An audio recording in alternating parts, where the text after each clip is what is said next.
एक बार नारद मुनि नारायण नारायण करते हुए भगवान श्री कृष्ण के पास पहुंचे।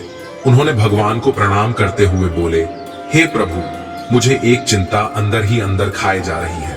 तब भगवान श्री कृष्ण कहते हैं, हे देवर्षि नारद जी, आपकी वह कौन सी चिंता है, कृपया बखान करिए। तब नारद मुनि बोले, हे जगत के पालनहार, आपको तो सब कुछ पता है।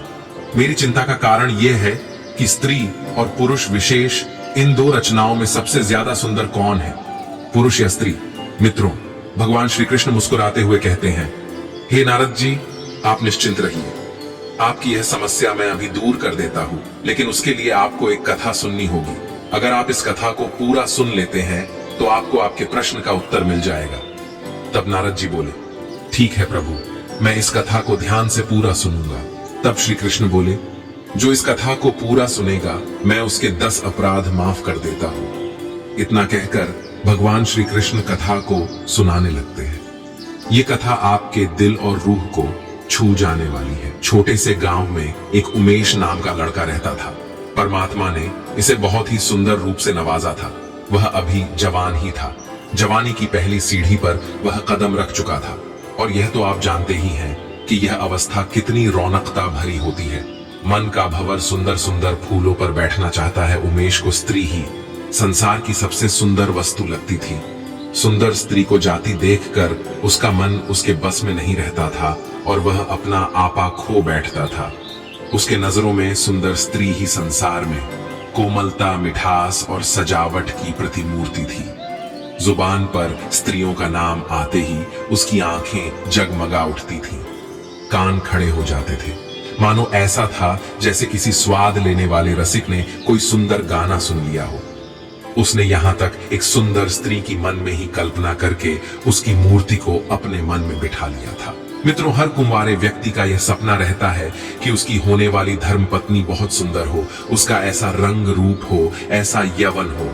मित्रों, श्री कृष्ण कहते हैं, हे देवर्षि नारद, सभी अपने अपने कल्पना के अनुसार अपने लिए एक बहुत ही सुंदर स्त्री की तस्वीर अपने हृदय में बसा के रखते हैं, चाहे लड़की हो या लड़का।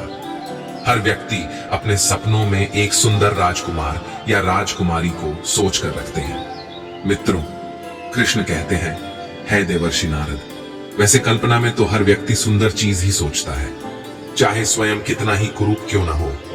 उमेश बाबू भी हर वक्त अपने मन में एक खूबसूरत लड़की की तस्वीर बनाकर रखता था।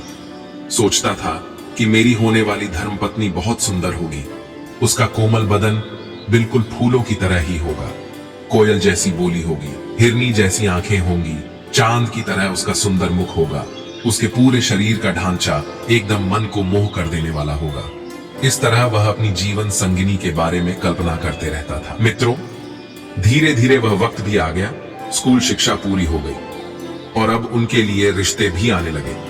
एक दिन उमेश बाबू के मामा उनके लिए एक रिश्ता लेकर आए और शादी तय हो गई। उमेश बाबू ने अपने घर वालों से कहते हैं कि मैं पहले लड़की को देखना चाहता हूं।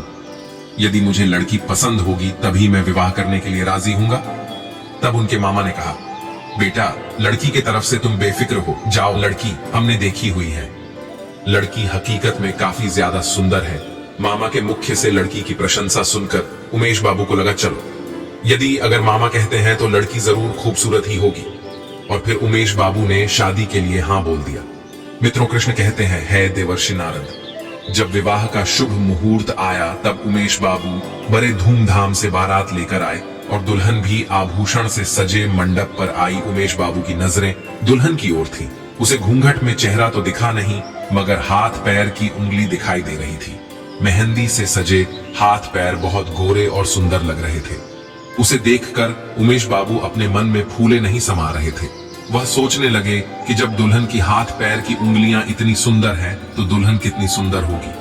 अब विवाह का कार्यक्रम संपन्न हुआ। वधू की विदाई हुई। डोली में बैठकर दुल्हन ससुराल जाने को चली। उमेश बाबू की खुशियां बढ़ती चली जा रही थीं।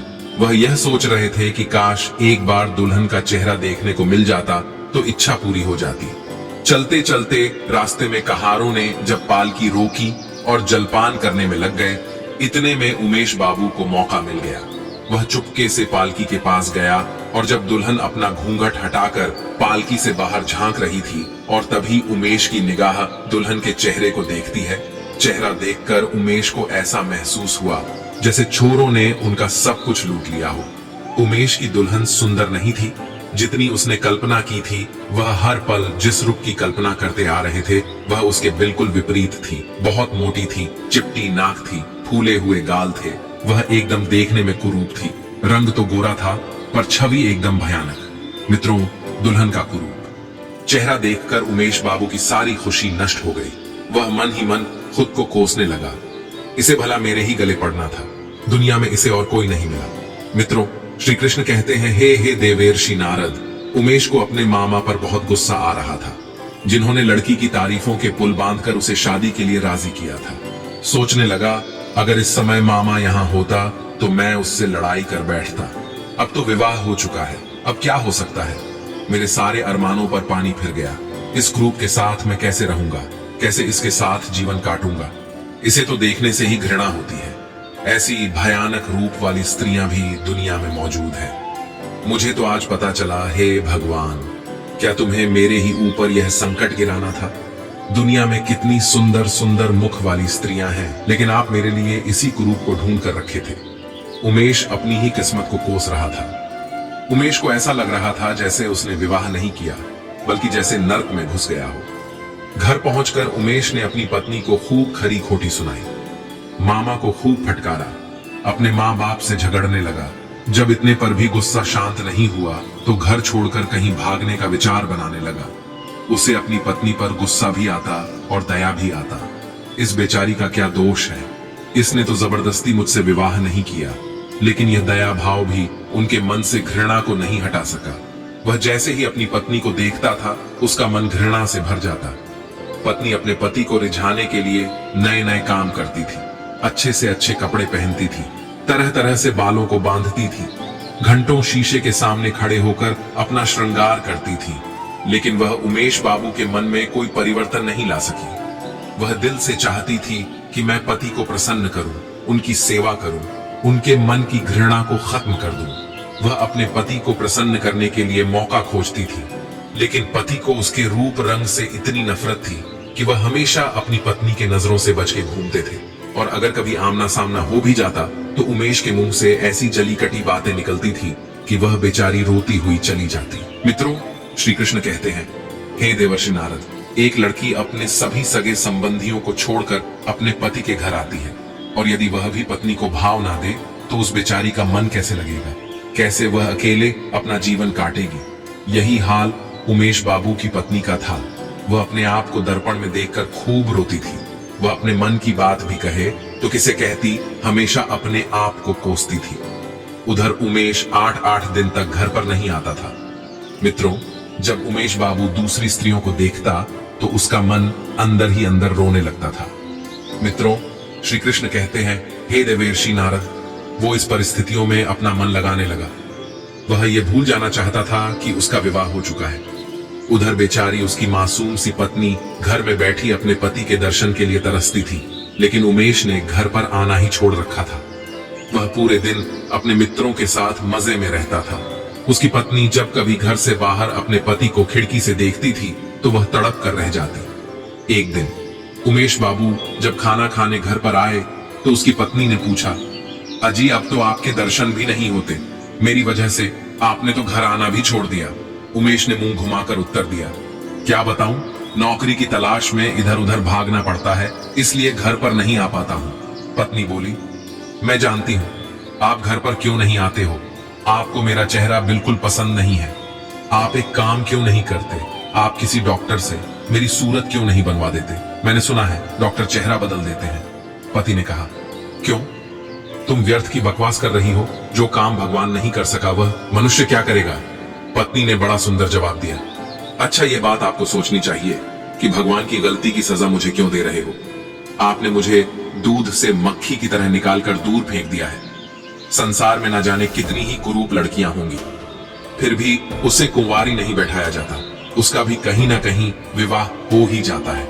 पर उसका पति भले ही उसे ना चाहे, लेकिन दूध से मक्खी की तरह निकाल कर नहीं फेंकता। फिर उमेश अपनी पत्नी पर क्रोध करता हुआ वहां से चला गया। वह पूरे दिन दोस्तों के साथ सैर सपाटा करता था, रात को भी घर नहीं आता था। एक दिन उसकी पत्नी चिंता में बीमार पड़ गई, लेकिन उमेश उसे देखने तक नहीं आया।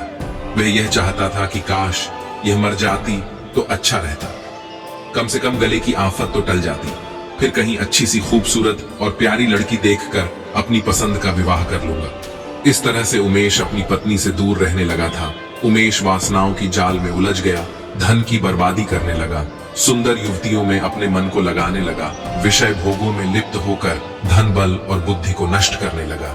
धीरे धीरे उमेश का चेहरा पीला पड़ गया, शरीर पर कमजोरी आने लगी, पसलियों की हड्डियां दिखने लगी, आंखों के नीचे गड्ढे पड़ गए, चेहरे का रंग भी उड़ चुका था, किसी भयंकर रोग के लक्षण दिखने लगे थे। एक दिन उमेश की पत्नी अपने पति के विचारों में बरामदे में लेटी हुई थी। कई दिनों से उसकी पत्नी ने उमेश की सूरत नहीं देखी थी। उसने डरते डरते किसी के हाथों उसे बुलाया और सोचने लगी, आएंगे तो वैसे भी नहीं, कहने में क्या जाता है। किसी ने जाकर उमेश को बताया कि तुम्हें तुम्हारी पत्नी ने बुलाया है। आज उमेश के मन में कुछ दया का भाव था, वह जाकर पत्नी के सामने खड़ा हो गया। जब उमेश की पत्नी ने उमेश के चेहरे को देखा तो वह चौंक पड़ी। उमेश बहुत कमजोर हो चुका था, चेहरा पहचान में नहीं आ रहा था। उसकी पत्नी पूछने लगे, तुम बीमार क्यों हो गए? तुम तो मुझसे भी ज्यादा कमजोर हो गए हो। उमेश कहता हुए कहने लगा, मेरी जिंदगी में अब रखा ही क्या है जिसके लिए मैं जीने की फिक्र करूं। उमेश की पत्नी बोली, चिंता करने से कोई इतना कमजोर नहीं हो जाता, तुम्हें कोई बीमारी है, तुम इसका इलाज क्यों नहीं कराते? इतना कहकर उसने पति का दायां हाथ पकड़कर चारपाई पर बैठा दिया। उमेश ने भी अपना हाथ छुड़ाने का प्रयास नहीं किया। उसका स्वभाव आज नरम लग रहा था, उसकी बातों में क्रोध और अकड़ नहीं थी, उसकी आंखों में आंसू थे। उमेश ने कहा, मेरी दवा, अब मेरी मौत है, मैं अब अधिक दिन तक नहीं जीऊंगा, मुझे किसी भयंकर रोग के लक्षण लग रहा है। डॉक्टर ने भी यही बताया है। मुझे इस बात का बड़ा अफसोस है कि मैंने तुम्हें बहुत दुख दिया, मुझे क्षमा करना मित्रों। श्री कृष्ण कहते हैं, हे देवर्षि नारद। उसका पति आगे कहता है, कभी कभी बैठे बैठे मुझे बेहोशी आ जाती है। उमेश इतना कह ही रहा था कि अचानक उसके हाथ पैर कांपने लगा और उसके पूरे शरीर में सनसनी सी दौड़ गई। उमेश मूर्छित होकर चारपाई पर गिर पड़ा और हाथ पैर पटकने लगा, मुंह से लार निकलने लगी, पूरा शरीर पसीने से तरतर हो गया। पति की बिगड़ते हुए दशा को देखकर पत्नी अपनी बीमारी भूल गई, क्योंकि मित्रों श्री कृष्ण कहते हैं, हे देवर्षि नारद, काफी दिनों से वह भी बीमार थी। वह एकदम फुर्ती से उठी और उसके मुंह पर पानी के छींटे लगाने लगी, फिर पंखा लगाई, परंतु उमेश ने आंखें नहीं खोला। शाम होते होते उमेश का मुंह टेढ़ा हो गया, बायां अंग शून्य पड़ गया, उसके मुंह से आवाज भी नहीं निकल रही थी। दोस्तों, वह मूर्छित नहीं हुआ था, उसे लकवा मार गया। लकवा के भयंकर रोग से रोगी की सेवा करना आसान काम नहीं है, लेकिन उसकी पत्नी पूरे तन मन से पति की सेवा में लग गई। वह खुद की बीमारी को भुलाकर अपने पति की सेवा करने में व्यस्त थी। दिन दिन उमेश की हालत बहुत ही गंभीर होती जा रही थी। उसकी पत्नी पूरे दिन रात पति को थामे बैठी रहती थी, उसके लिए आहार बनाकर देती, गोद में लिटाकर दवा पिलाती थी, उसके इशारों को ध्यान से समझती थी। मित्रों, उसकी पत्नी को स्वयं बुखार था, दर्द से सर फटा रहता, फिर भी वह अपने कष्ट को भूलकर पूरी जिम्मेदारी के साथ अपने पति की देखरेख करती थी। मित्रों, श्री कृष्ण कहते हैं, हे देवर्षि नारद, समय बीतता गया लेकिन उसकी हालत में कोई सुधार नहीं आया। उसका दाहिना पैर तो कुछ भी काम न करने को रह गया था। वह जब बोलता था तो मुंह से टोले जैसा आवाज निकलती थी। मित्रों, श्री कृष्ण कहते हैं, हे देवर्षि नारद, सबसे बुरी दशा तो उसके सुंदर चेहरे की हो गई। वह इतना टेढ़ा हो गया था जैसे मानो कोई रबर को घुमाकर टेढ़ा कर दिया हो। उसमें चलने फिरने की भी ताकत नहीं थी। एक दिन उसने शीशे में अपना टेढ़ा मुख देखा, मानो जैसे ऐसा क्रूप आदमी उसने जीवन में कभी नहीं देखा हो। उसे लगने लगा था कि ईश्वर ने उसे उसके कर्मों की सजा दी है। वह अपनी पत्नी से धीरे धीरे बोला, मुझे ईश्वर ने मेरी गुरूर की सजा दे दी है। वास्तव में यह मेरी बुराई के बदले है जो मैंने तुम्हारे साथ किया। अब तुम भी मेरे चेहरे को देखकर घृणा से मुंह फेर कर मुझसे उस दुर्व्यवहार का बदला ले सकती हो जो मैंने तुम्हारे साथ किया था। फिर पत्नी ने पति से प्यार से कहा, सुनिए, मैं तो आपको अभी भी उसी निगाह से देखती हूँ, मुझे आप में कोई फर्क नहीं दिखाई देता। उमेश बोला, वाह रे वाह, मेरा मुंह बदसूरत की तरह है और तुम्हें कोई फर्क नहीं पड़ता। इस चेहरे को लेकर तो मैं घर से बाहर भी नहीं जा पाऊंगा। ईश्वर ने सचमुच मुझे बहुत कठोर सजा दी है। मित्रों, उसने बहुत प्रयास किया, कई डॉक्टरों को दिखाया, पर उमेश का चेहरा ठीक नहीं हुआ। उसका चेहरा बड़ा भयानक लगता था। हर कोई उसे देख करके डर जाते थे। फिर कुछ समय बाद वह दवाइयां और डॉक्टर के मदद से तो चलने फिरने लगा, पर चेहरा ठीक नहीं हुआ। मित्रों, पत्नी ने मां देवी से मन्नत मांगी थी कि मेरे पति अगर चलने फिरने लगे तो मैं देवी मां की पूजा करूंगी। आज उसी पूजा का उत्सव था। पूरे मोहल्ले की स्त्रियां सज धज करके वहां आई और गाना बजाना भी हो रहा था। उमेश की पत्नी से गांव की महिलाओं ने पूछा, क्यों बहन, अब तो तुम्हें अपने पति का चेहरा बिल्कुल अच्छा नहीं लगता होगा। पत्नी ने बड़ा सुंदर जवाब दिया, नहीं बहन, मुझे चेहरा तो अच्छा नहीं लगता है, लेकिन मुझे उसके बदले में पति की आत्मा मिल गई है, जो रूप से कहीं ज्यादा बढ़कर है। उधर उमेश कमरे में अपने दोस्तों के साथ बैठा था और अपनी पत्नी और सभी महिलाओं की बातों को बड़े ध्यान से सुन रहा था। तभी उमेश के दोस्तों ने कहा, उमेश, आज तो तुम्हारे घर पर पूरे गांव की सुंदर सुंदर स्त्रियां आई हैं, इनमें तुम्हें सबसे ज्यादा सुंदर कौन सी लग रही है? तभी उमेश ने अपनी पत्नी की ओर इशारा करते हुए कहा, मुझे तो वही अच्छी लग रही है जो थाली में फूल रख रही है। सभी दोस्त कहने लगे, अरे भाई, लगता है तुम्हारी सूरत क्या बिगड़ी, अब तो तुम्हारी नजर भी बिगड़ गई है। उसके दोस्तों ने कहा, मुझे तो सबसे ज्यादा बदसूरत वही मालूम पड़ रही है। तब उमेश ने जवाब दिया, भाई, तुम्हें वह बदसूरत इसलिए लग रही है क्योंकि तुम उसका शरीर देख रहे हो, और मुझे अच्छी इसलिए लग रही क्योंकि मैं उसकी आत्मा देख रहा हूँ। मित्रों, श्री कृष्ण कहते हैं, हे देवर्षि नारद, प्यार दिल से होती है, न कि चेहरे और सुंदरता से। प्यार उसे कहते हैं जो आपके बुरे से बुरे समय में आपका साथ दे, जैसे उमेश की पत्नी ने अपने पति का साथ दिया। मित्रों, ईश्वर ने हमें जिस विशेष गुण से नवाजा है, उसका उपयोग जन कल्याण के लिए होना चाहिए, न कि अभिमान के लिए। उस गुण को अपनी ढाल बनाकर किसी को नीचा नहीं दिखाना चाहिए, किसी की निंदा या उसका अपमान नहीं करना चाहिए, वरना यह तो आप जानते ही हैं कि एक दिन उसे भी कहीं ना कहीं नीचा देखना पड़ सकता है। मित्रों, श्री कृष्ण कहते हैं, हे देवर्षि नारद, अब आप समझ चुके होंगे कि दुनिया में सबसे सुंदर क्या है।